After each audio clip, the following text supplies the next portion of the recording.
Alright, man. Shalom, shalom, yashar, shalom. It's your boy Kudash, man. Your boy Yawanathan. Shalom. Back at it again, you know. Just,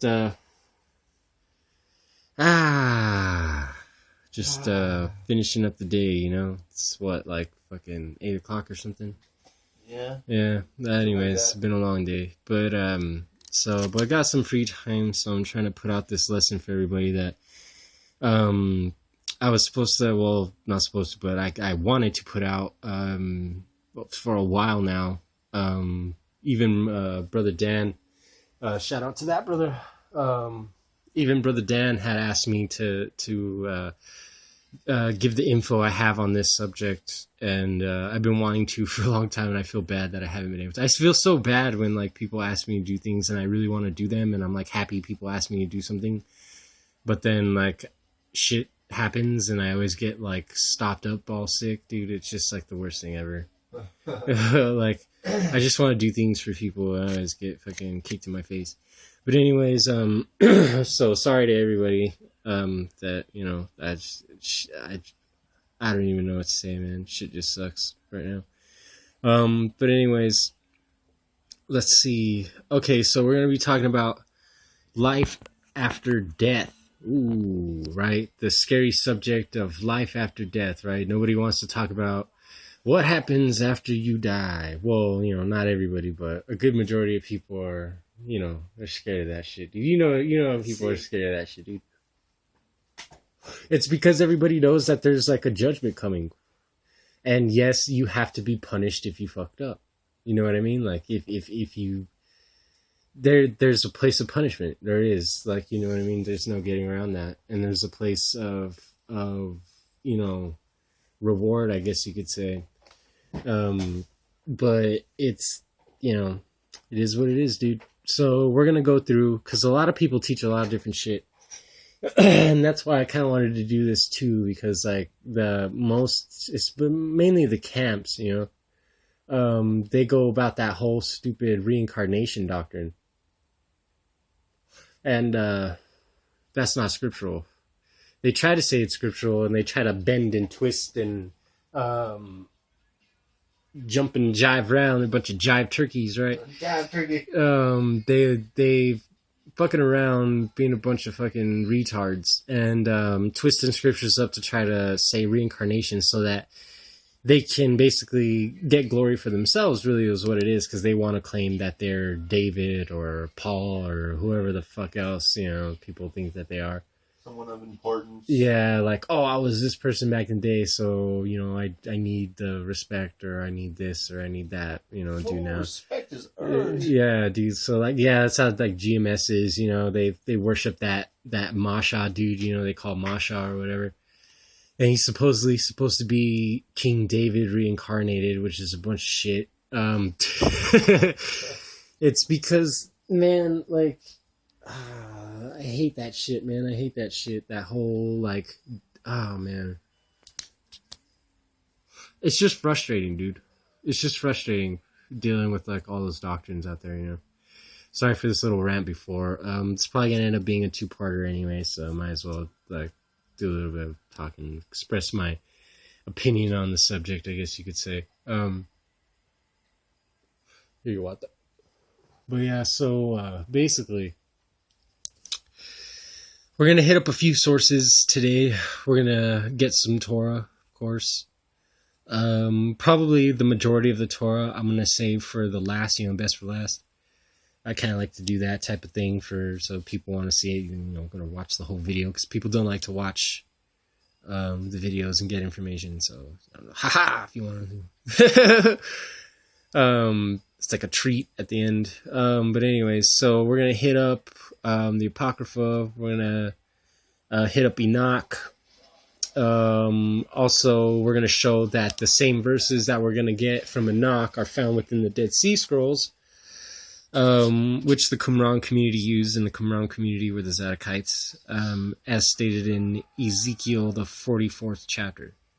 So now, and then we're also going to get something out of the Josephus, I know people have their little thing about that or whatever, but what he states about that in these certain parts corroborate what Scripture says. So, and then also a few things from the New Testament also to show where they got that from, and the fact, because they're the words of the Torah teacher himself, which happened to show and, like I said, prove what Torah has to say about death, man. Really about Sheol. Hold on one second. The majority of this thing is going to be about Sheol or shaawal. It's all about shaawal, man. And we're going to get some definitions on that now. We're going to start off with some definitions. And then we'll move on to the actual text work. Okay, so let's put the Torah aside for a second. And we're going to get the Zondervan. And we're going to go to the definition of hell, okay? And it says, let me get the zoom so it gets a little clearer. The real existence of hell is irrefutably taught in Scripture as both a place of the wicked dead and a condition of retribution for unredeemed man. So even the Zondervan says it's irrefutable, the fact that this place exists, okay? What they translate in the English as hell. No formal statement of immortality occurs in the Old Testament, yet it constantly alludes to the cutting off of the wicked from the Most High. While the word Sheol does not pointedly refer to a definitive doctrine of endless retribution, but rather to a shadowy existence beyond the grave, it nevertheless reflects the belief in a future and continual existence, right? And it's because they didn't understand like what exactly is going on in the Scriptures to begin with. They have trouble with that. But they understand that it is a place where people go. And like I said, if you add the other writings that are a part of our culture and heritage, like the Book of Enoch and the Apocrypha, you will see, and also the historian Josephus, you will see that it expounds on it a little more, I guess you could say. It says, translated by the KJV slot, and ERV is hell. The word carries the connotation of doom, hopelessness, and futility. The wicked in a moment go down into Sheol, Job 21 and 13.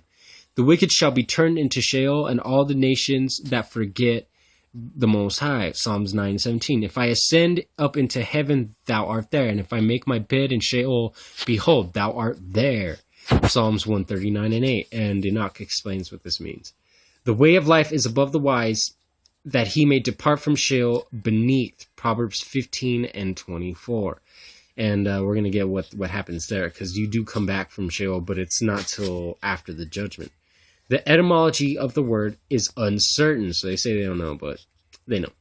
It may be translated merely as grave or the abode of the dead, or it may be given the stronger connotation of hell. And it's because they don't understand the fact that it's both. It's like in Sheol, there's like some term Abraham's bosom. And then there's the bad part of Sheol, which is technically what they term hell, which is this, the for the wicked and whatnot. It's all in the center of the earth, man. It's like, we'll get to that though. Anyways, Hollow Earth Theory, man. Anyways, check it out. Hollow Earth Theory, man. Let's see. However it may be translated, its meaning is clear. It represents the place of future retribution, Jobs 26 and 6. The abode of the wicked, Proverbs 23 and 4, Job 21 and 30. A place of punishment, Proverbs 15 and 11. It is inseparable associated with spiritual death, Psalms 89 and 48. And is contrasted with the destiny of the righteous, Psalm 17 and 15. It's because there's a gulf that separates the destiny of the righteous and then the destiny of the wicked. It's the right hand, the left hand. If you're on the left hand, you're going to go to the bad part Sheol. If you're on the right hand, you go to the good part Sheol. In the intertestamental period, both apocryphal literature and rabbinical teachings continue the development of the association of immortality and the retribution until during the New Testament times, two words were used, Hades and Gehenna. Right? Gehenna used 13 times in the New Testament, but with one exception, always by Christ indisputably refers to the place of retribution suffering. So it's always by Christ, so it's always the Torah teacher. So this is where they got that from, which is Gehenna or Gahanyam in the Hebrew. And it's the place of retribution. That's like what people term the second death. You know what I mean? With the New Testament cats, like I know GMS and Sakari and all these fools try to run around and say that America, like being annihilated or like, you know, burning and shit is the second death, but that's not the second death. The second death is like, you know, when your soul gets tossed into the freaking, basically the burning abyss, you know what I mean? That is, because check this out, it derives its meaning from the Hebrew Gehinnom, which is the valley of Hinnom, which is Gahanyam in the Hebrew, which is a pit into which refuse was dumped. So it's like a freaking garbage disposal place, man. That's where all the garbage is going to be tossed. You know what I mean?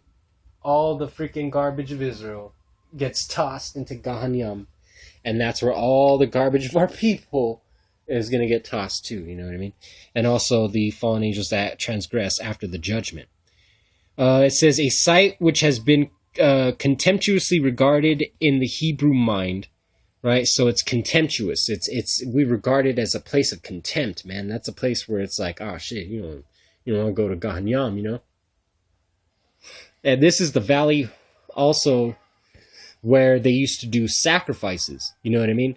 Where they used to burn their sons in the fires of Moloch. You know, they would burn them in the valleys of Hinnom. So it's the same thing. You know what I mean? Like that's what they basically. They mock Yahweh, basically throwing everybody, you know, when everything is all said and done for the punishment into Gahanyam, you know, how he's going to do everybody. They mock that now by throwing our sons and our daughters in their representation of Gahanyam, you know what I mean? Which is the second death. Let's see. And it says... as when Josiah dumped the filth of Jerusalem. So Josiah dumped the filth of Jerusalem there, 2 Kings 23:10, to be burned, and which the bodies of executed criminals were tossed. So executed criminals were tossed there too. And that's basically what all the wicked are going to be. Executed criminals, right? They committed crimes against Yahweh. So then they're going to get the execution for it, right? And it says what?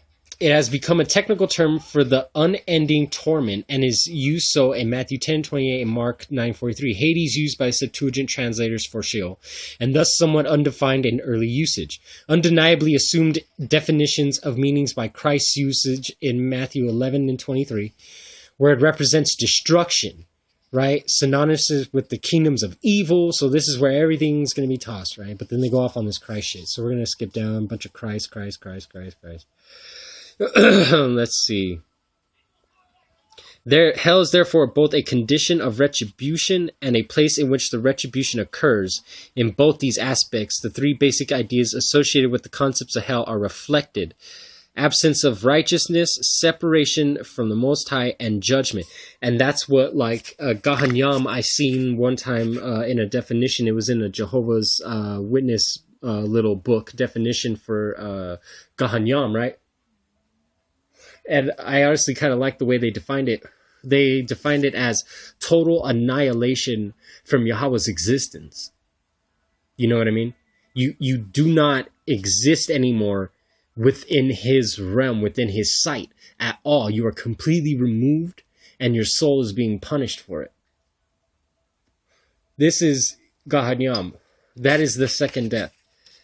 It says the absence of personal righteousness with its correlative of the presence of personal unrighteousness renders the individual unable to enter felicitude of the holy power. Basically, you can't find peace because you lack personal righteousness and you have presence of personal unrighteousness. The eternal state of the wicked, therefore, will involve a separation from the presence of the Most High. The concept of judgment is heightened by the note of finality in the warnings against sin. It is a judgment, however, against man's sinful nature, still undeemed through Christ died. It's a bunch of crap. When all else has been said about hell, however, there's still an inescapable fact of Scripture. It will be a retributive or sorry, retributive, like retribution, judgment upon the spirit of man, the inner essence of his being. The severity of the judgment will be upon the fixed character of his essential nature, his soul, which will involve the eternal loss of exclusion from Christ's kingdom and the fellowship of the Most High. But it's not Christ, like their God. It's the kingdom of our kingdom, basically. You'll be excluded from the Israelite kingdom because Christ didn't die for nobody. He ain't nobody savior, ain't nothing like that. Daniel clearly states the kingdom will be given to the holy supreme nation. So now we're going to go to the Strongs. Wow. Okay. Let's get a definition from the Strongs. Try to bump it up. Sorry, I'm just like in slow-mo. Long day. Okay, here we go. Okay. So we got shaawal, right? Or sha'al. Right? Some 79 or 7592. Which is sha'al or sha'al, which is a primitive root to inquire, to request, extensive to demand, ask, or inquire. To borrow, lend, request. Sha'al means to ask, inquire, consult, is commonly used for simple questions. Right? And it's funny because the witch of Endor basically inquired. She tried to inquire of familiar spirits, you know what I mean, from Sheol. And if you go to, it says Hades, right? Look, Hades, or the world of the dead, as if a subterranean retreat, including its accessories and inmates, right? So it's everything. It's the grave, it's hell, it's a pit, it's the world of the dead, right? The subterranean retreat, meaning under the ground. It's subterranean. It's in the center of the earth. The journey to the center of the earth, right? Sheol is the abode of the dead, a place of degradation, and the locality or condition of those who have died or have been destroyed. It is implied that although so far as the world is concerned, they have perished, they are still in a state of existence and are within the Most High's cognizance, right? And then that's why, because you died once, right? And this is where you go, and then you die again, and that's total annihilation from Yahweh's existence. Sheol is the place of the dead.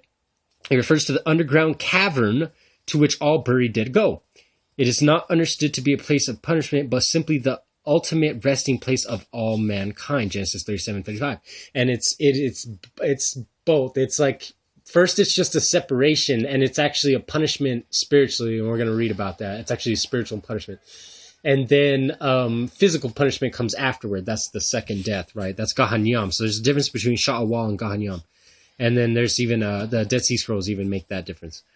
But anyways, thus it was thought to be the land of no return, Job 16:22, 17:14 through 16, which shows you that you don't return, like, until the judgment and until your body is renewed and Yahweh puts you back in the same damn body. Not, you know what I mean? It'll be replanted, like he's going to recreate like your body, the same one they got.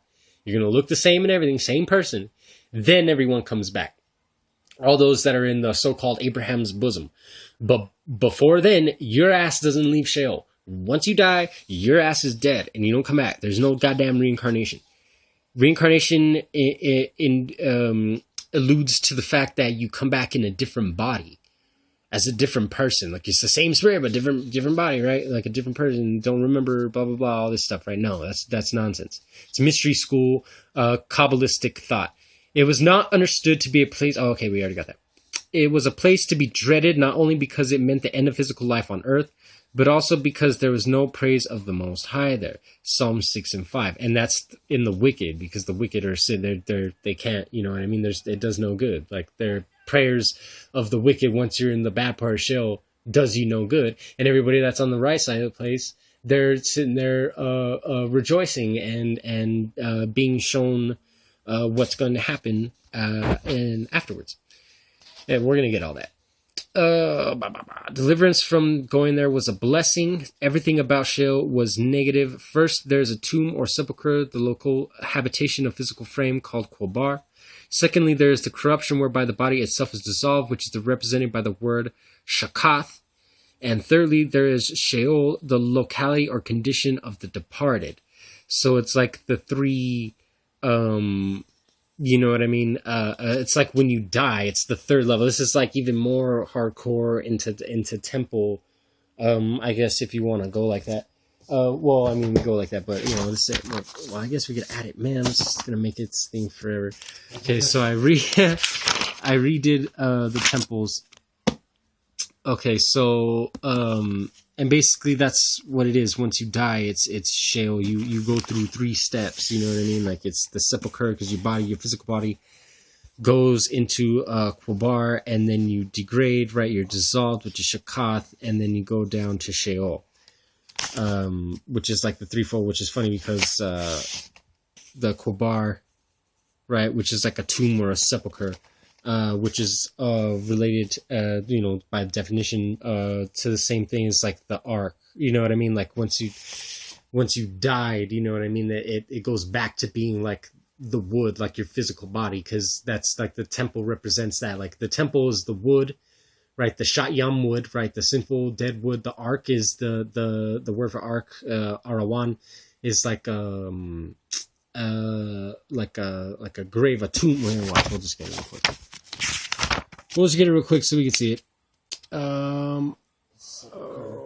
Yeah, like a sepulcher. There's like a specific watch. We'll just let it speak for itself. There it is. Wait. Oh, let me go further. Hold on. Sorry, the lighting is horrible in this room. And couldn't see. Oh, see right there. See Ara1, right? A box, ark, chest, or coffin. Coffin, chest, box. Joseph died, right? Being put in a coffin. This coffin, like, it's elaborate, right? It's like a chest. Deposit, right? The Ark of the Covenant also, right? And it's linked to 717 slot, which is gather or pluck, right? Gather or pluck, which is funny because, you know, when you die, you get plucked from your body. You know what I mean? So, but anyway, so it's linked with that. Basically, like once you die, you go into that 3-layer. Like you descend. You know what I mean? Your sepulchre breaks. Your soul separates. Your body then goes. While your soul separates, your body, you know, decays. Which is Shakash. What was it? Let's go back to that definition.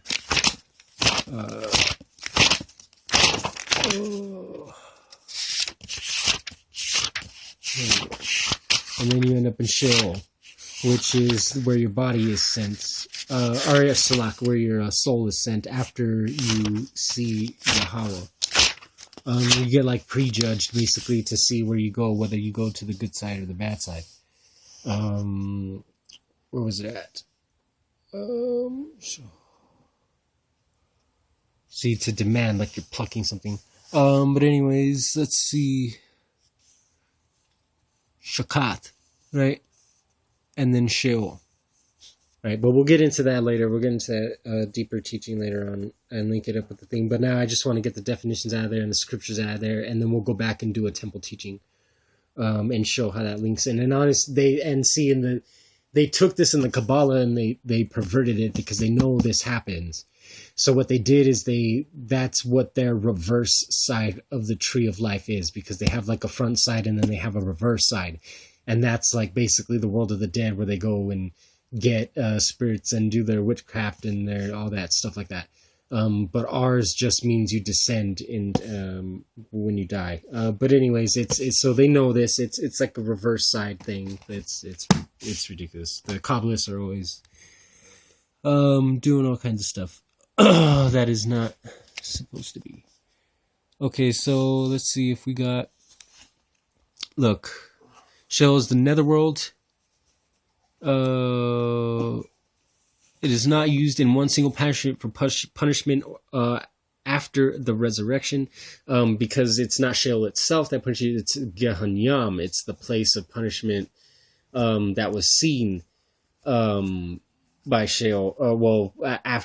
During when Enoch was seeing everything, because he saw the heavens and then he saw Sheol and he saw everything. So it's two separate places. So it's technically not Sheol where you punishment after the resurrection, because after the resurrection your ass goes to Gehenna.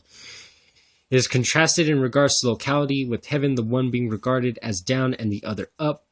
It is spoken as an abode for those who have departed from the way of life and have chosen the path of evil. That's the left side. It involves the deprivation of the only kind of existence about which we have any definite knowledge, but some passages where it occurs imply a certain companionship. Though man knows so little about it, Sheol is naked and open for the Most High. He can find men there, he can hide them there, he can redeem them thence. So see, he can redeem you from Sheol. And that's what the Wad prayed for. And he says that Yahweh redeems us from Sheol. He redeems us from the grave.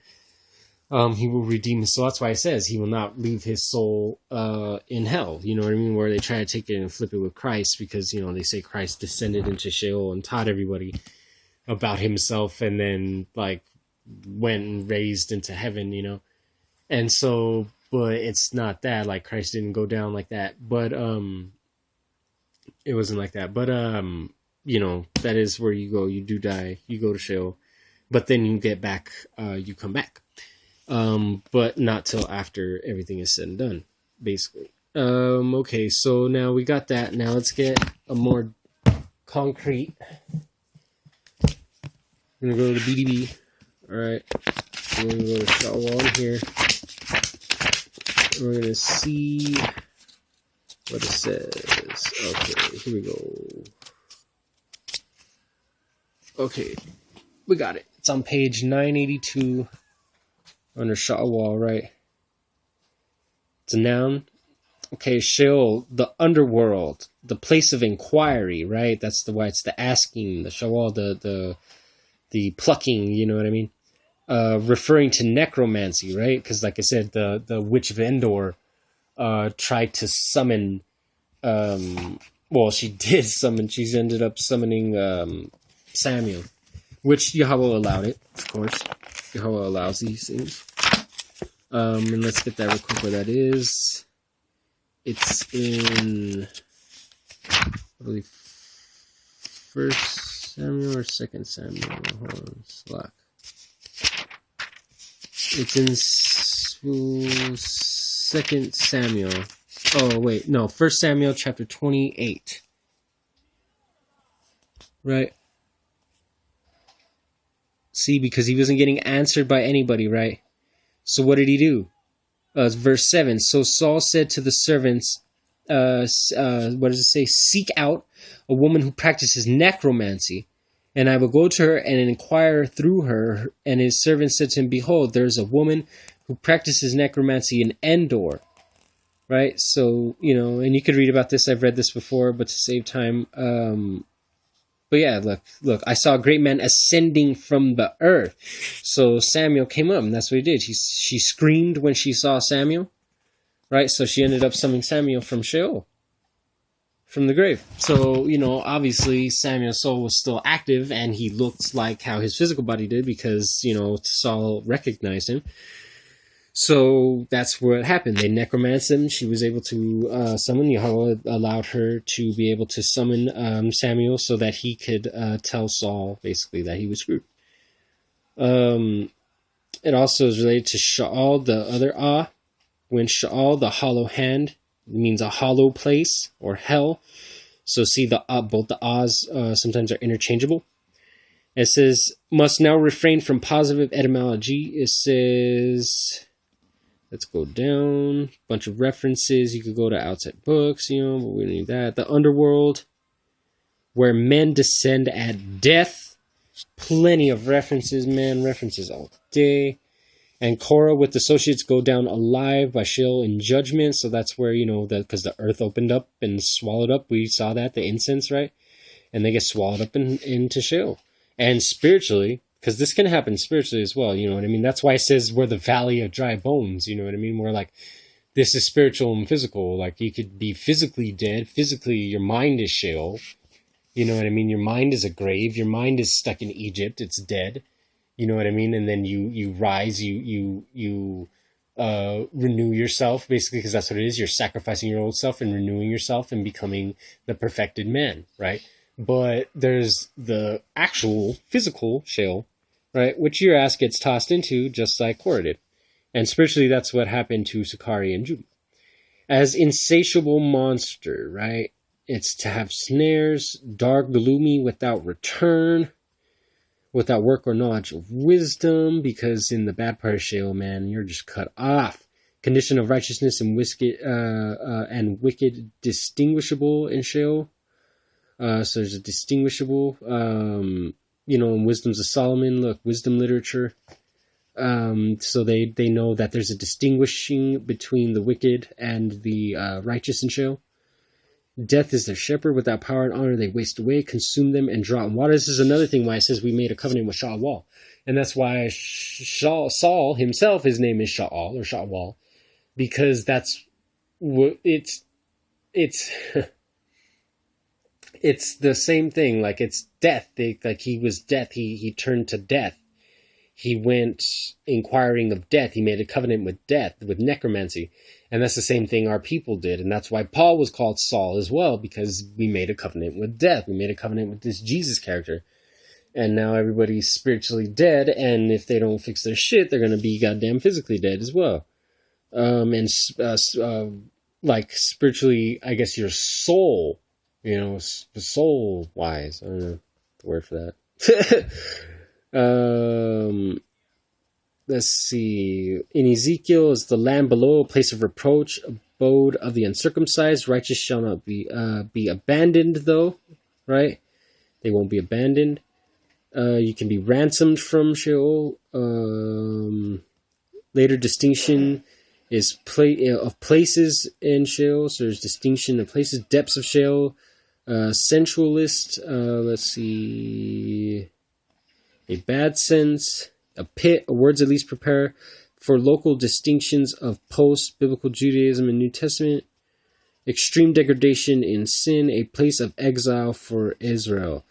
So basically, that's also like, that's that mental, and technically, well, I guess if you go to a place of exile for Israel, then this is hell, man. Then the Western Hemisphere is hell. Then hell and the land of Nod are the same thing. Then Sha'awal, in the spiritual sense, is the same thing as Nawad, the land of Nawad, the land of exile. So they're both. It's the same thing. Like, this is the Western Hemisphere is both Sha'awal and Nawad. So the land of exile, death for us, man. Second Egypt for us, man. You know what I'm saying? And then if you don't get your shit straight and you don't elevate above that, you're gonna end up being in the physical Sheol, the actual real Sheol, in the bad side. And trust me, man, you really do not want to be on the bad side. And we're going to get why that is now. I guess we could get, man, because we got to go through Enoch. And then we'll hit up the Apocrypha. And then we'll finish it off with, I guess we could hit, because the Torah teacher says some stuff in the New Testament as well. I don't know. I'll try to string it together the best I can. And then we're going to hit up some more Torah. But I guess we could let's start off with Torah real quick. Okay, so we got the definition of Sheol. We know what it is. Let's see the scripture, what happens when you die. Because remember, it's that plucking out. Remember, it's the same thing. Like, it's you're being plucked out. Let's see. Let's go to Ecclesiastes 12 and 6.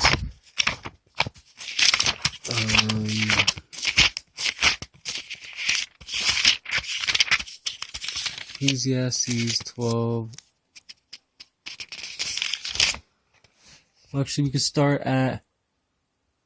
Yeah, I guess we could start at 6. Before the silver cord snaps. Okay? That's the silver cord is your soul, right? Is the soul within you. Once that silver cord snaps and the golden bowl is shattered, right? And the pitcher is broken at the fountain, right? The silver cord, once you die, basically, Salak, that's you. You're the silver cord, you're the golden bowl, right? The pitcher broken. Once you die, once your body goes, the spirit inside, Salak, the wheel is smashed at the pit. Thus, the dust returns to the ground as it was, and the spirit returns to the Most High who gave it, okay? So your body goes back to dust, and your soul goes back to the Most High. So, Salak, the silver cord, which is you, Salak, the silver cord snaps, the golden bowl shatters, right? The pitcher is broken at the fountain, the wheel is smashed at the pit, okay? Once basically you die, The dust returns to the ground as it was, and the spirit returns to the Most High who gave it. So you go back, and that's why in Genesis it says we're made from the dust of the earth. So you go back to dust. And your spirit goes back to Yahweh. And once it goes to Yahweh, man, actually, I guess we could get the Apocrypha right away. So that we can get, because there's a verse that links up with it. We're going to be in the New Oxford Annotated Apocrypha. So this is from Oxford. Because they have our records, obviously. They translate them and give us root words and all this stuff in here. So those bastards know. Okay, so we're just going to read chapter 7 as a whole. I'm going to try to get through it as fast as possible. It says, "When I had finished speaking these words, the angel who had been sent to me on the former nights was sent to me again. And he said to me, 'Rise, Ezra, and listen to the words that I have come to speak to you.'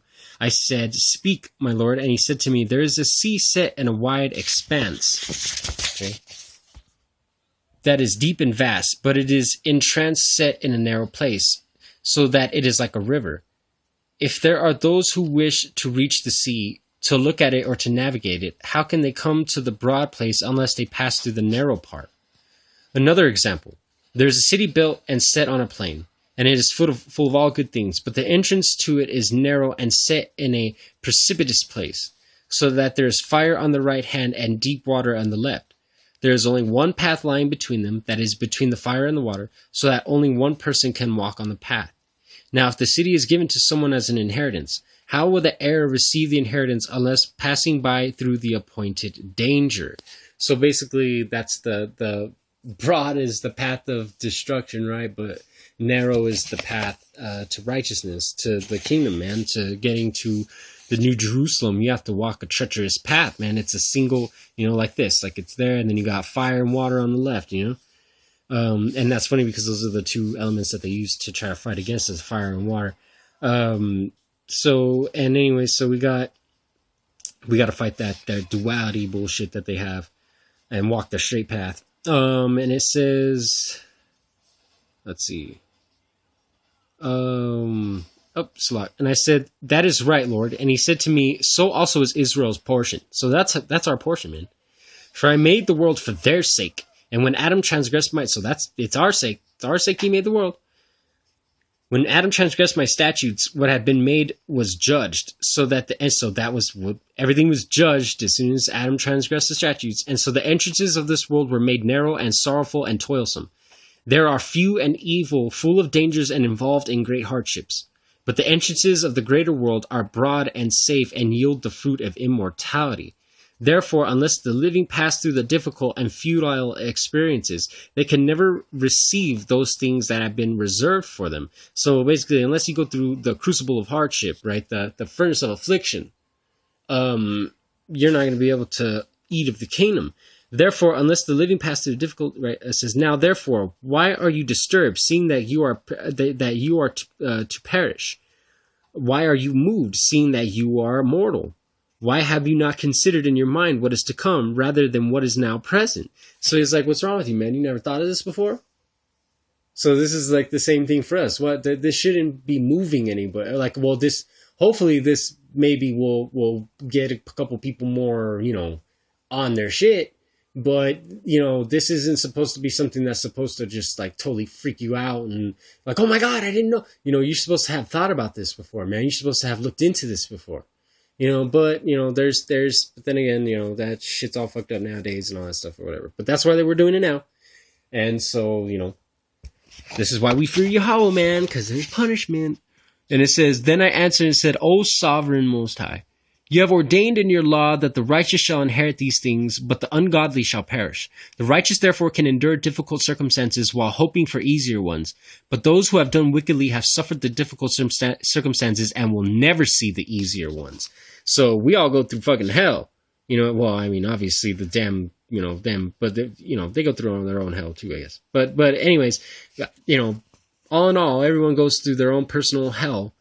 But the righteous, we see easier times in the end. He said to me, "You are not a better judge than the Most High, or of Yahweh, or wiser than the Most High. Let many perish who are now living, rather than that the law of the Most High that is set before them be disregarded. Damn, so look at that. He's like, it's better that all these motherfuckers go than Yahweh's Torah be disregarded. For Yahweh strictly commanded those who came into the world when they came, what they should do to live and what they should observe to avoid punishment. Nevertheless, they were not obedient and spoke against him. They devised for themselves vain thoughts and proposed to themselves wicked frauds, right? They even declared that the Most High does not exist, and they ignored his ways. They scorned his laws, and they denied his covenants. Man, that's so bad. That is so bad. It says he fucking told your asses what to do, but your asses don't want to do the shit. It says they scorned his law, denied his covenants. They have been unfaithful to his statutes, and they have not performed his works. That is the reason, Ezra, that empty things are for the empty and full things are for the full. Right? So this shit's for us, man. If this shit's for you, it's for you. If it's not, it's not, homie. This is just what it is. For indeed, the time will come when the signs that I have foretold you will come to pass, that the city that is now not seen shall appear, and the land that is hidden shall be disclosed. Everyone who has been delivered, so basically we're going to come back, from the evils that I have foretold you shall see my wonders. So we're all going to see it, man. You know what I'm saying? So let's go down, and then because they interjected all kinds of fucking whack shit. Let's see. But yeah, and it says, for my son the Messiah shall be revealed to those who are with him, and whom remain shall rejoice 400 years, and all this stuff. So they go off and add all this stuff. Because if you read in the beginning of this Apocrypha, they have Greek interpolations within the text itself. So it's one of them Greek interpolations. But either way, the Son of Man is the Messiah itself. So even then, it's still, because we're still going to be revealed. And after those years, and after 400 years, technically, because they say that we're going to be enslaved another 400, that we were enslaved for another 400 years. After those years, my son Messiah shall die, and those who draw human breath, and the world shall turn back into primeval silence for 7 days, and it shall be the first beginnings, and no one shall be left. After 7 days, the world that is not yet awake shall be roused, and that which is corruptible shall perish, and the earth shall give up those who are asleep in it, and the dust of those who rest there in silence. And so basically it's the they tried to Christify it up with their Greek shit. But basically it's just the fact that after our, 400 plus years, because it's been 500 really, because it's afterwards, you know what I mean? That's why it's in the third day, So after, 400 plus years of slavery, our asses will be revealed again. We'll come back, because we already died, because we're the Valley of Dry Bones. You know what I mean? All of us that are with them, you know what I mean? And then, after a perfect amount of days, we will come back, and everybody that's in the dust will come back, right? It says the earth shall give up those who are sin, and the dust there in silence, and the chamber shall give up the souls that have been committed to them, and that's Sheol. It says, and the Most High shall be revealed on the seat of judgment, and compassion shall pass away, and patience will be withdrawn. And that's the judgment, you know what I'm saying? That's the final judgment. After all is said and done, after the whole Gog, Magog thing, after, we're back in the land and Michael comes back and all that stuff. Well, Michael's sent to help deliver us and stuff. Once Yahweh saves us from everything, when it's all said and done, that's what it is. Because then we will be revealed, all those that were died with us, we died because we were dead, and then we were risen. This is where they get the Christ. Like I said, they just Christified this shit up. But it says the earth will give up those who are asleep in it, and thus in silence, right? Most High will be revealed. Only judgment shall remain. Truth shall stand. Faithfulness shall grow strong. Recompense shall follow, and the reward shall be manifested. Righteous deeds shall awake, and the unrighteous deeds shall not sleep. The pit of torment shall appear, right? This is the fiery pit. We're going to go over that in Enoch. And the opposite shall be the place of rest, and the furnace of hell shall be disclosed, and the opposite of it the paradise of delight. Then the Most High will say to the nations, and that's like, I pulled up a little image. I finally got a charger for my damn tablet. And so I'm back in action with this shit. And basically, I downloaded a picture. It was the only one I didn't download it. It's on the internet. But it was like the only decent one, I guess you could say, of a representation of Sheol. Come on. This shit's taking forever. Okay. Like that. There's the gulf, the great expanse, and then there's the righteous, and then the wicked. But there's two more pits, because there's a total of 4 pits, like 4 areas. You know what I mean? And 3 of them are like that, and 1 of them's like that. But we'll get that. Anyways, so that's just talking about the opposite stuff. Then the Most High says to the nations that have been raised from the dead, look now and understand whom you have denied, whom you have not served, whose commandments you have despised. Look on this side and on that. Here are delight and rest, and there are fire and torments. Thus he will speak to them on the day of judgment, a day that has no sun, moon, or stars, or cloud, or thunder, or lightning, or wind, or water, or air, darkness, evening, or morning, summer, spring, heat, winter, frost, cold, hail, rain, or dew, noon, night, or dawn, or shining of brightness or light, but only the splendor of the glory of the Most High, by which all shall see that what has been destined, and it will last as though for a week of years. This is my judgment as its prescribed order, and to you alone have I shown these things. Okay, so he's showing him the judgment, basically. When Israel comes back, the Son of Man, which is spoken of in Daniel 7. So like I said, it's because they added the Greek, they translated some of it, because it's found in the Hebrew. If you read in the beginning of 2nd Ezra's, they'll tell you written in Hebrew, earliest written in Hebrew, right? Translated into Greek, the original Hebrew text, right? And it says, yeah. See, oh, look, and then look at that. Look, the author also refers to Rome by the pseudonym Babylon. So showing you right there that Babylon, the new Babylon is the new Roman Empire, you know what I mean? Which is the Edomite empires. So, but anyways, like I said, they have the Hebrew. They have actually, some of them are lost, but they do have some of them. They state what chapters they have and stuff.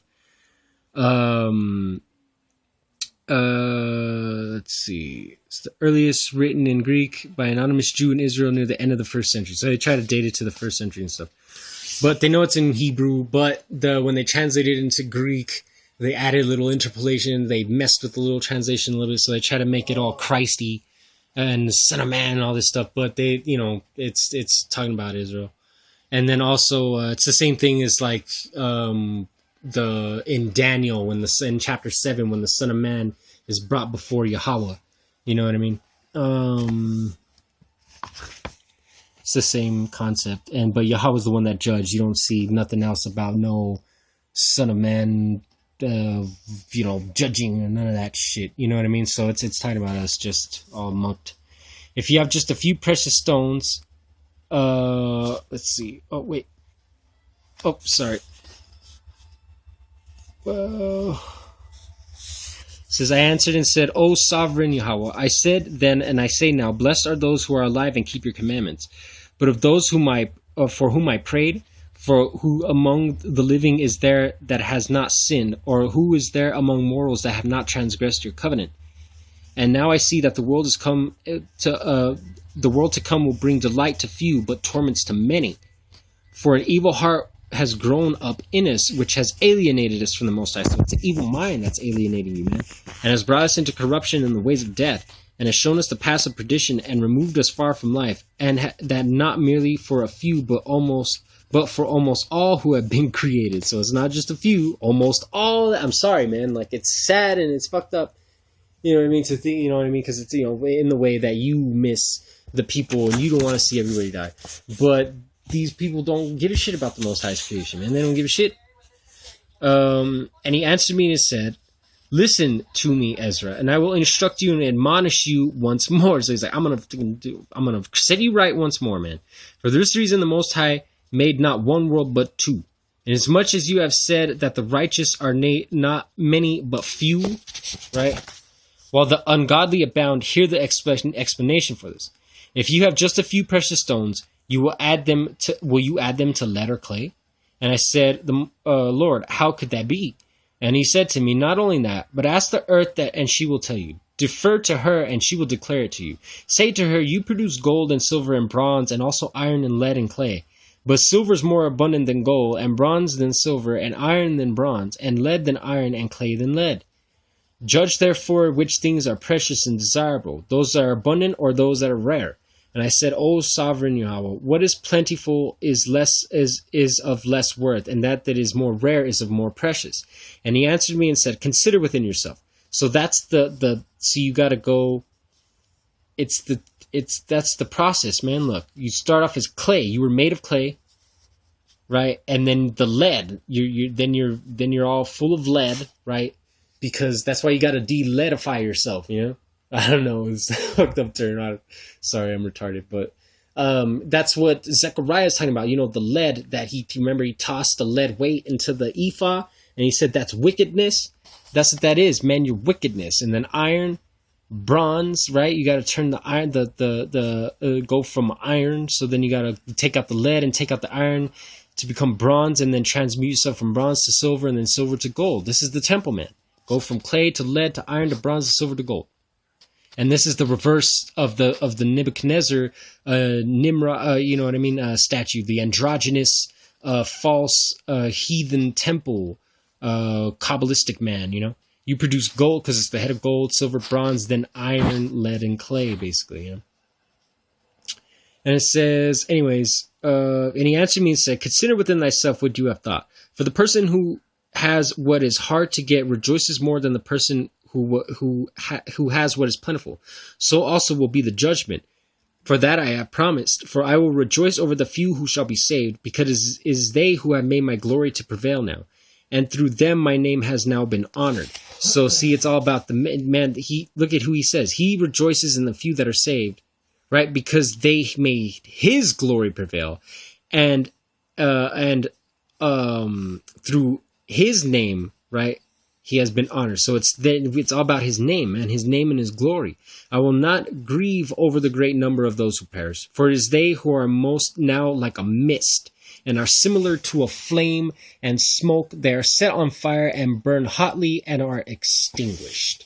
So they're a sacrifice, man. They're just nothingness, dude. You know? That's that Sheol, man. The shaawal, the Gahanyam, man. That's what they are. And I replied and said, O earth, what have you brought forth if the mind is made out of the dust like the other created things? For it would have been better if the dust itself had not been born, so that the mind might not have been made from it. But now the mind grows with us, and therefore we are tormented because we perish and we know it. Let the human race lament, but let the wild animals of the field be glad. Let all those who have been born lament, but let the cattle and the flocks rejoice. So the Ezra's all like hurting right now. He's like, animals are better off than us. It is much better with them than with us, for they do not look for a judgment, and they do not know of any torment or salvation promised to them after death. What does it profit us that we shall be preserved alive, but cruelly tormented? For all who have been born are entangled in iniquities, and are full of sins and burdened with transgressions. And if after death were not to come into judgment, perhaps it would have been better for us. So see, even Ezra's like complaining, because all the atheists and everybody always complain, right? Well, why do we have to be punished? We have to go through all this stuff and all this sin, and we all mess up, and why do we have to be punished afterwards too? Because we're punished here, and blah, blah, blah, right? Basically, Ezra's bitching like everybody does, right? It's better for us to have die and then nothing happen afterwards, right? Atheism, right? He answered me and said, when the Most High made the world, and Adam and all who come from him, see, that's Adam. Everybody comes from Adam. Everybody comes from Adam. Adam's the first. No people before. Sorry. He first prepared the judgment and the things that pertain to the judgment. So before, when the Most High made the world and Adam, he first prepared. So before that, he first prepared judgment and the things that pertain to judgment. Allah, man. Yep. Law is eternal. But now, understand from your own words. For you have said that the mind grows with us. So he's like, listen, I'm going to get you on your own words.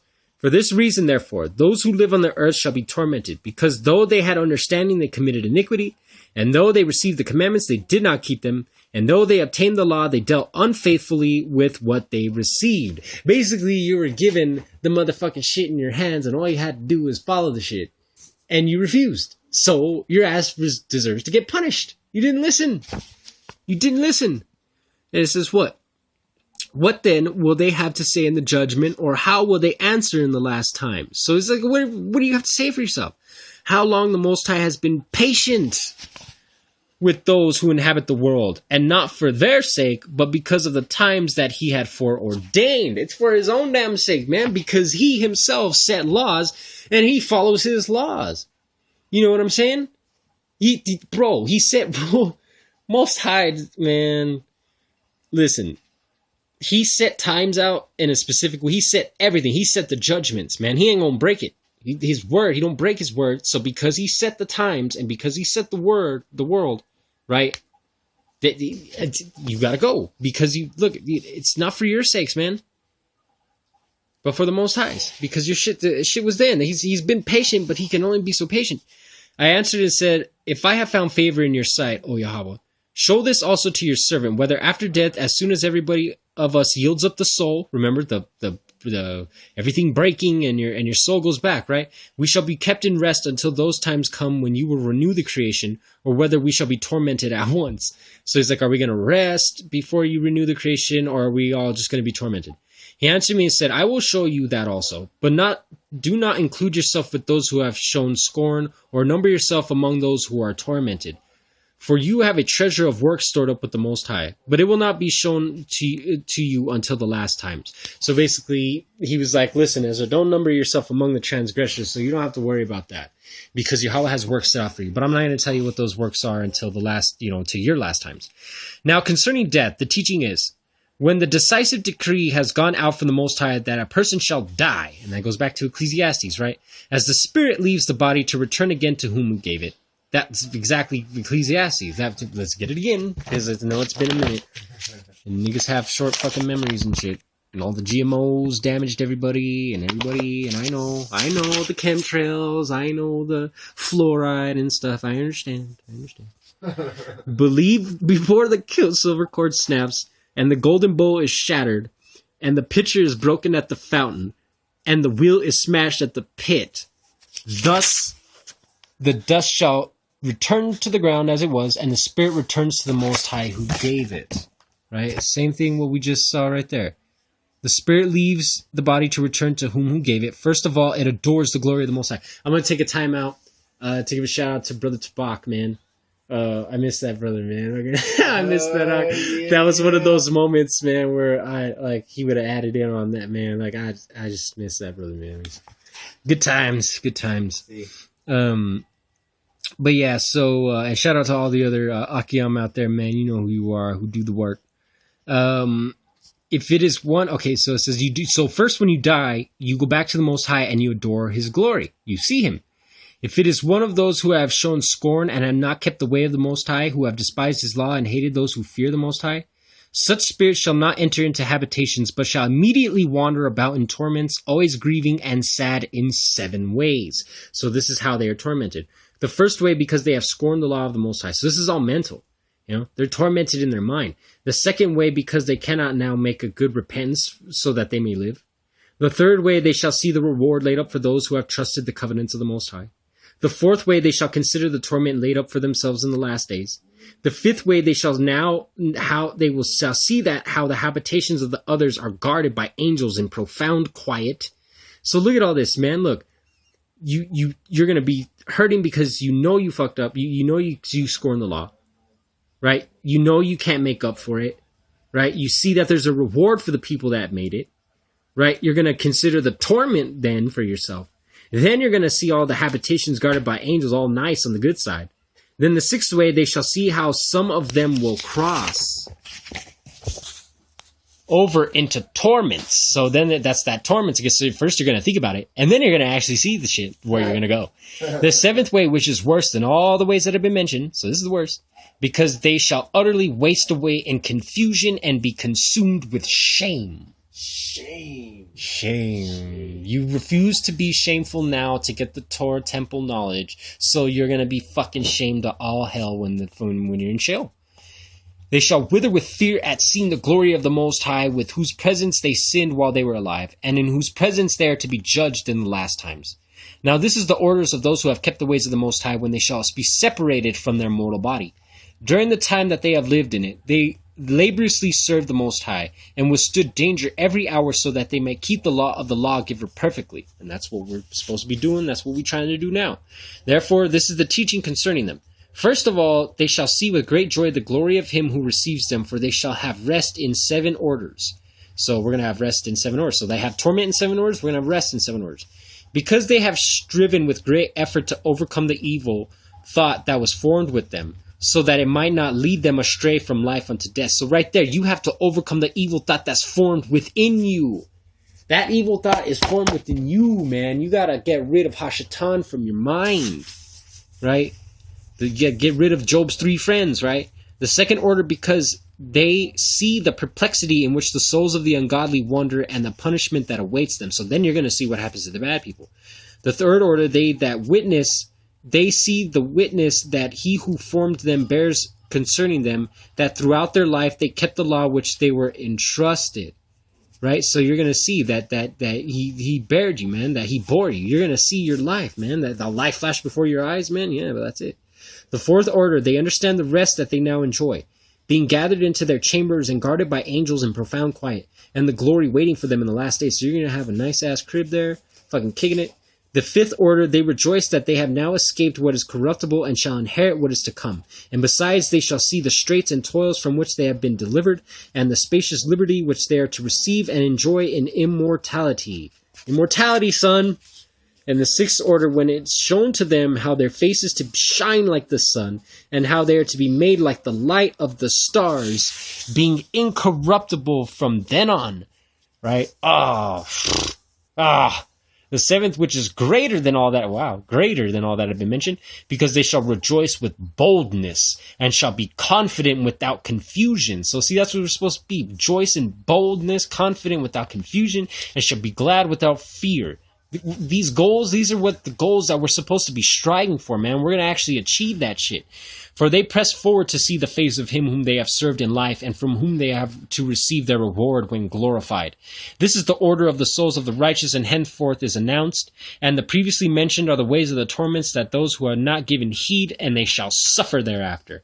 Then I answered and said, will time therefore be given to the souls after they have been separated from bodies to see what has been described to me? And he said to me, they shall have freedom for 7 days, so that during those 7 days they might see the things which have been told, and afterwards they shall be gathered in their habitations. And that's that 7 days, that remember the sun, those died with 7 days, the earth in quietness, you know what I mean? Yeah. So that's like that 7 day when everyone dies, that's what's happened. There's always 7 day periods, man. There's these 7 day periods when you die, and that's what it's talking about, those 7 day periods, but they like to Christ the shit up. And he says, they shall have freedom for 7 days, so that during those 7 days they shall see the things where you have been told, and afterwards they shall be gathered to their habitations. And I answered and said, if I have found favor in your sight, show me further to me your servant, whether on the day of judgment the righteous will be able to intercede for the ungodly, or entreat the Most High for them. Fathers for sons, sons for parents, brothers for brothers, relatives for their kindred, or friends for those who are most dear. And he answered me and said, since you have found favor in my sight, I will show you this also. The day of judgment is decisive, and displays to all the seal of truth. Just as now a father does not send his son, nor a son, or does not send his son, or a son his father, or a master his servant, or a friend his dearest friend, to be ill, or sleep, or eat, or be healed in his place. No one shall ever pray for another on that day, neither shall anyone lay a burden on another. For then all shall bear their own righteousness and unrighteousness. There is no one fucking dying for no one's shit. No one nothing. No, dude, you gotta deal with your own righteousness and your own damn unrighteousness. No one's gonna bear any burden on nobody. No Jesus gonna bear nobody's fucking burdens. No one's gonna pray for nobody else on that damn day. It's nothing. Once the judgment, what the Christians term the great white throne judgment, you know, but their white throne is the damn Nephilim. White throne. But our, the Yahweh's throne, it's not white, but Yahweh's throne, that's, where we're going to be judged. The book, right? The was it Safar Zakarawan, right? The book of remembrance will be opened. Everybody will be judged. And I answered and said, how then do we find that first Abraham prayed for the people of Sodom, and Moses for our ancestors who sinned in the desert, and Joshua after him for Israel in the days of Achan? and Samuel in the days of Saul, and David for the plague, and Solomon for those who at the dedication, which is 2 Kings the 8th chapter, and Elijah for those who received the rain, and for the one who was dead that he might live. And see, because there was that dead kid, man. Remember, a soul already got brought. You know what I mean? Like, there's a certain period in time where the body is able to like receive the soul again. You know what I mean? Like, it's not because the soul hasn't like been permanently chained up in Sheol, and the reason for that was to give us examples of the fact that, you know what I mean, like Yahweh can deliver. You know what I mean? He didn't come back again in another life. His body didn't decay. The child was born for a couple days. And I'll get that. Man, I don't have it mapped out. I'll come back to this scripture and then we'll re-get this scripture. But anyways, that kid, and then also the story of Lazarus, which is basically just copy that. But that even has to do with Sheol. But I'll show you. I'll show you in a minute. But anyways, and Hezekiah for the people in the days of Sennacherib, and many others prayed for many. So if now, when corruption has increased and unrighteousness has multiplied, the righteous have prayed for the ungodly, why will it not be so then as well? And he answered me and said, this present world is not the end. The full glory does not remain in it. Therefore, those who were strong prayed for the weak. But the day of judgment will be the end of this age and the beginning of the immortal age to come, in which corruption has passed away, sinful indulgence has come to an end, unbelief has been cut off, and righteousness has increased and truth has appeared. Therefore, no one then will be able to have mercy on someone who has been condemned in the judgment, or to harm someone who is victorious. So basically, at that point, you're fucked. And there's no point. You know what I mean? So just what's done is done. So there's nobody going to be praying for nobody. I answered and then said, this is my first and last comment. It would have been better than if the earth had not produced Adam, or else when it had produced him, had restrained him from sinning. For what good is it to all they that live in sorrow now and expect punishment after death? So see, nobody's alone, okay? Everybody gets mad. Everybody hates shit. Everybody's like, oh man, fucking I wish Adam had never been born. Look at Ezra. Look at how he's saying, listen, I'm just going to give one comment. He's like, this is my comment. And like, I wish this shit would have never happened. You know what I mean? Like why did he give us, why did he do this to us? And why did we go through this? And why, right? And it's better that we had not been born, or better that he not did this, or better that he made us robot, and better, like, you know what I mean? Like all this shit. Bitchings, man. Bitchings. Everybody bitches, dude. The prophets bitch too, man. You know what I mean? The difference is they, like Job, girded their fucking pant. They wrapped their ball. They grew some balls, man. They grew some balls and they wrapped the shits up. Crushed testicle, put that shit back together, wrap it back the fuck up, put Humpty Dumpty back together, son, and fucking go out to your shit. So anyway, so Ezra was bitching. Oh, Adam, what have you done? He's all bitching at Adam. For though it was you who sinned, the fall was not yours alone, but ours also who are your descendants. For what good is it to us if an immortal time has been promised to us, but we have done deeds that bring death? And what good is it that an everlasting hope has been promised to us, but we have miserably failed? Or that safe and healthful habitations have been reserved for us, but we lived in wickedly? Or that the glory of the Most High will defend those who have led a pure life, but we have walked in the most wicked ways? Or that a paradise shall be revealed, whose fruit remains unspoiled, and in which is abundance and healing, and we shall not enter it, because we have lived in perverse ways? Or that the faces of those who practice self-control shall shine more than the stars, but our faces shall be blacker than darkness? For while we lived and committed iniquity, we did not consider what we should suffer after death. You know what I mean? And that's what the problem is, man. Nobody considers what the fuck they're going to suffer after death. They're like, oh, la, la, la.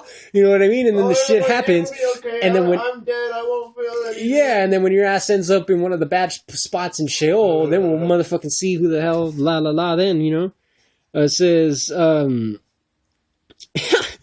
we should suffer after death. He answered and said, this is the significance, right, of the contest that all who are born on the earth shall wage. That's the contest. That's the wager, man. We're all placing a wager. We're all placing a bet. Oh, let's see if we can make it. All right. So that's what it is. It's a fucking wager, bro. This is goddamn contest, and that's the significance. If they are defeated, they shall suffer what you have said. But if they are victorious, they shall receive what I have said. For this is the way of which Masha, while he was alive. This is what Yahweh told it. Bro, our forefathers agreed to the shit. You agreed. It's like that South Park. You agreed. You know what I mean? When they're doing the human centipede shit and they're like, oh, we could do this, we could test it. You agreed to this. You know what I mean? Like, that's, you agreed, you know? People saying, choose life for yourself so that you may live. But they did not believe him or the prophets after them, or even myself who have spoken to them. Therefore, there shall not be grief at their destruction, so much as joy over those whom salvation is assured. So basically, there's going to be more joyfulness going on for the people that actually made it than the destruction, weeping for those that, didn't.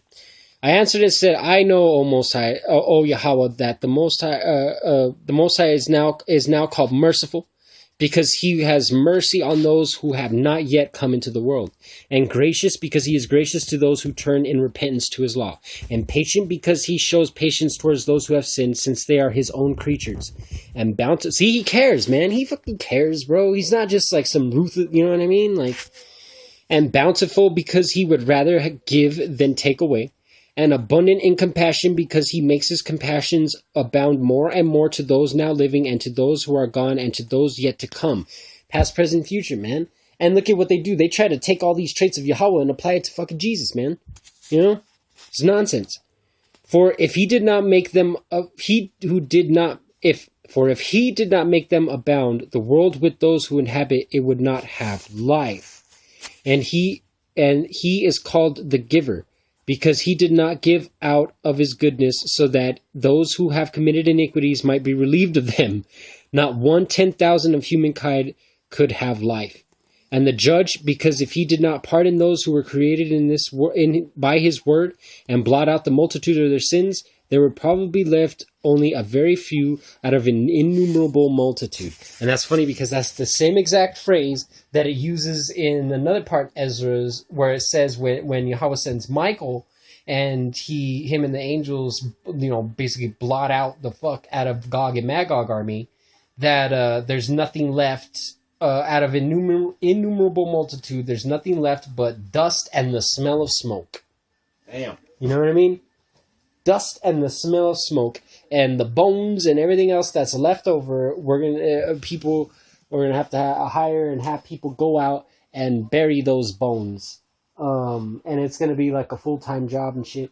You know what I mean? It's gonna be, if I'm not mistaken, for 7 months. I think it's burying the bones, and then 7 years of burning the weapons of war as like firewood and stuff. Everything's gonna go away, dude. Everything's gonna perish. Everything's gonna be go. Like, once we reestablish the kingdom and everything, and then Yahweh comes back and gives glory, then everything. Then it's resurrection, man. It's judgment time. You know what I mean? Because look, verse 8 or chapter 8. He answered and said to me, "The Most High made this world for the sake of many, but the world to come for the sake of only a few." Right? And then it goes on to speak. But we're going off into a different topic now. But it just goes to show, And like I said, okay, let's get this out of the way. Let's get the New Testament references real quick. We're gonna get the New Testament references to this because we're running out of time. We only have about 10 minutes left. It's enough time to get this.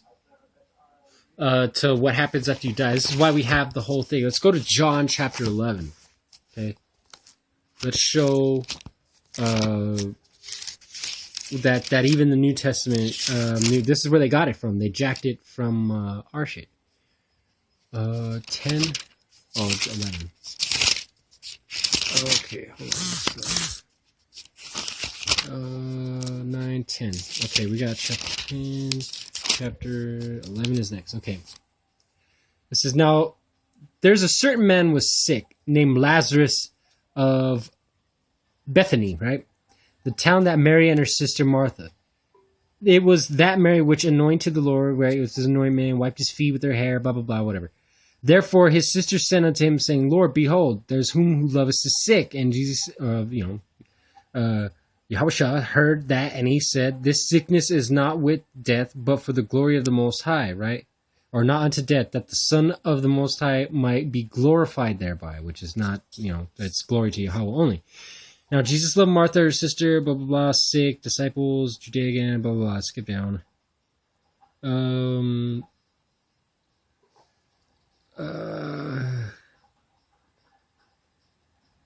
Our friend Lazarus sleepeth, but I go. Okay, so Lazarus ended up dying, right? We know the story. Lazarus died. That I may awake him out of sleep. So he goes, then the disciples, Lord, if he sleep, he shall do well. Howbeit, Yahushua spoke of his death, but they thought that he spoke of him taking rest and sleep. So that's your sleep, you know what I mean? But what? Let's go down. Lord, if thou hadst been here, my brother had not died, right? That verse, go down. I know that he will rise again in the resurrection at the last day. And Yahushua said unto her, I am the resurrection. That's bullshit. The lie, that's bullshit. Believe in me, bullshit. And he said to me, yea, Lord, I believe that thou art the Christ, and blah, blah, blah, secretly, master, blah, blah, blah. She arose. But anyways, Lazarus rose. So basically the fact is chapter 11, Lazarus rose, but it has a bunch of crap in it. But the reason why we went there is because now we're going to go back to Luke 16, okay? And we're going to get this parable. Because Lazarus died and then came back. It's the same thing with the child. The child died and came back, right? We'll get that in the next video. But let's get chapter 16 real fast, verse 19 through 31. And it says, there was a certain rich man, which was clothed in purple and fine linen, and fared sumptuously every day.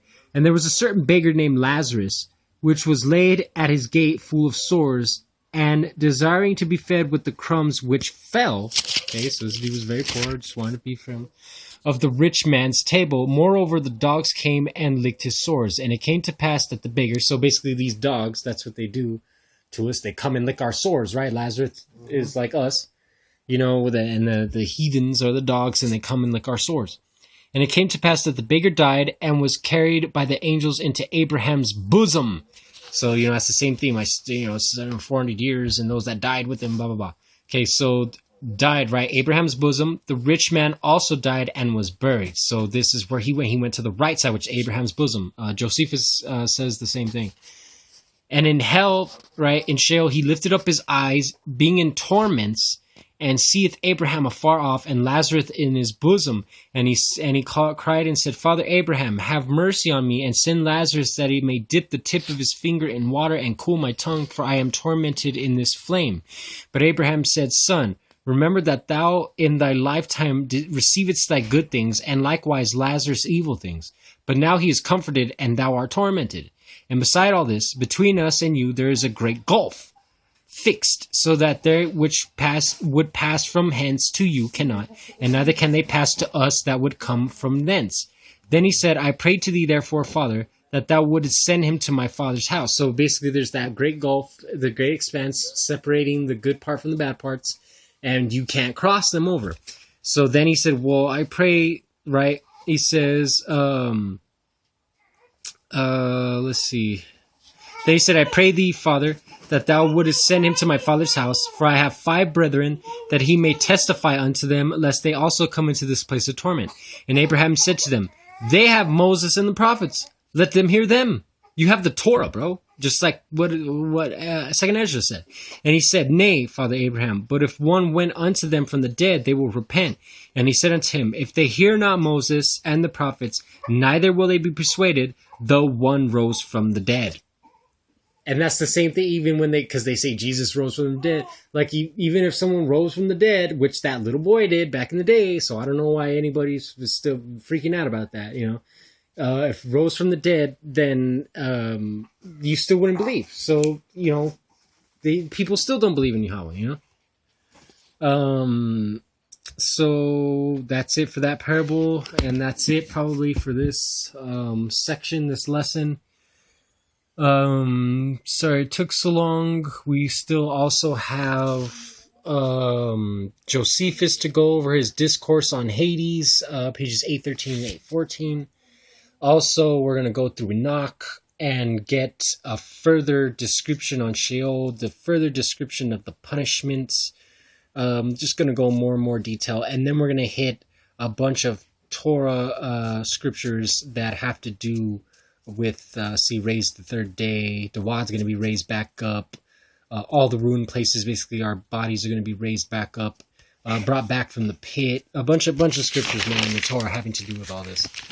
So basically, that's what we got. We went over the definition in the Zondervan. We hit up the Strongs. We hit up the BDB. We got one Torah showing that when your body dies, and Salak for the mistake again about the silver cord thing. I was just going ahead of myself, trying to think of other scriptures and stuff. So much things are going through my head. But anyways, when your body breaks, the silver cord, the cistern, the pot, the jar, all that stuff, the wheel, once your body breaks, your soul goes back to the Most High. Then we read in 2nd Ezra that once your body goes back to the Most High, or your soul, Salak, goes back to the Most High, your body goes to death. There's those, the three, you know what I mean? You go to your sepulcher, your body gets put in the tomb, basically, the plucked out, the opposite. You know what I mean? Instead of your live, the Ark of the Covenant, then you go to the other tomb, right? When you die, your body goes to that spiritual tomb, and then it goes into decay, and then into Sheol. Which then, at that, while your body's degrading, that's when you're being judged by the Most High, and then you descend to Sheol. And then if you're righteous, you go to the right side, which is Abraham's bosom. If you go to the left hand side, then you are banished to the 4 pits, which are the bad side of Sheol. We read the description that those that are unrighteous have to bear their unrighteousness. They will be broken. But at the end of times, after, because we are the Messiah, our people as a whole, we are the anointeds of the earth. We are the saints, so-called. The Son of Man that gets the kingdom that Yahweh gives to the king. The kingdom to is Daniel 7 states, the Holy Supreme Nation. We were enslaved, basically gone for 400 years, died. We go through our little 7-day rest, as we read in 2nd Ezra. And then once we are revealed to everyone, then the judgment, once, basically we go back to land, Gog and Magog, all that stuff happens. Then there's the resurrection, when everybody comes back that was righteous, found righteous, and those that, basically a fourth of everybody that made it through the narrow path and to the kingdom will get the kingdom, and the 3/4 of everybody go. So basically it's a third of Israel, 2/3 of Israel that go, and then so a third of Israel will be saved through it, and then coupled with the rest of mankind that makes it equals a fourth of all mankind. So, and that's what'll be it. When you go to the bad part of Sheol, you experience the spiritual torments. When you go to the good part of Sheol, you experience the spiritual rejoicing. I know, huh? And all that stuff. We read in the New Testament, that's the parable of Lazarus, which Yahweh Shah, they stole that from his teachings, which Lazarus, is just basically the Son of Man. It's us, just representative of us, or the little boy, I guess you could say, also of that was resurrected in the Torah. We will get that in the next one. So the next one we'll get that story. We'll also hit up the rest of the scriptures, Enoch, and then we'll show those parts in Enoch that are in the Dead Sea Scrolls. So with that, hope this has been helpful. Hopefully everything's been, gaining knowledge from this stuff. Hopefully, sorry for misspeaking. I'm still trying to get back in the groove of making videos. I've just been I got used to in the mode of teaching here at home with my people here, and I don't have to worry about people taking me out of context and misspeaking. I know, right? Shh. I know, dude. I don't have to worry about misspeaking or, accidentally saying something, or I reversed something, or I said that wrong or whatever, because everyone here knows how I talk and everybody knows what I mean and stuff like that. So I kind of got in that mode, so I've been having to, get back in the mode of, watching what I say, every little thing, because everybody's a bunch of damn ninjas and likes to take everything out of context and twist every little thing that you say.